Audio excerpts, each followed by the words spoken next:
record, and now I am doing our, oops. Aim it to your phone or on the paper? Hold on, let me get a marker that works.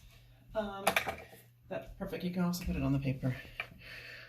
Let's see, so our agenda today is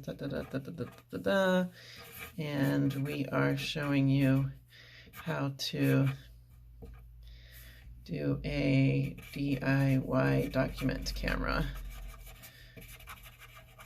video. So this video we will record, and then here, you can put this up here so that they can see that it's recording from my phone.